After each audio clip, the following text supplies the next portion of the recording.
আমি না just fed up তোর এসব সিলি জোকস। আমি যখনই কোনো সিরিয়াস মুডে থাকি তখনই তুই এসব ফাইজলামি করিস। সমস্যা কি? আচ্ছা তুই আমাকে বল, হবি কি কারো প্রফেশন হতে পারে?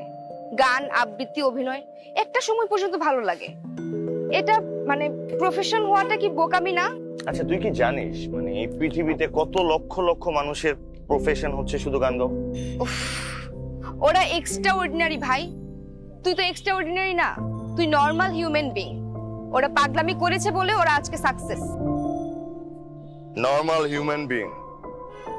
তুই কিন্তু আমাকে ভালোবাসিলে আমার গান শুনি ভুলে গেছিস অলরেডি? কেন নবীন বরণের কথা মনে নাই? আমার গান শুনে আমার প্রেমে পড়ে গেলে এরপর তো। তুষার, আমি তো শিল্পী সত্তাকে ছোট করছি না। হ্যাঁ আমি মানছি তুই ভালো গান করিস, আর তোর গান দেখেই আমি তোকে প্রথম পছন্দ করেছিলাম, এটাও সত্যি। কিন্তু তোর মতো একটা ট্যালেন্টেড ছেলে কোনো কাজ বাজ না করে মানুষের কাছে হাত পেতে বেড়াবে, দাঁড়ে দাঁড়ে ঘুরবে দুস্থ শিল্পীদের মতো, আমি সেটা মানতে পারবো না। আমার খুব কষ্ট হবে। শোন, I have enough guts to prove myself as a singer.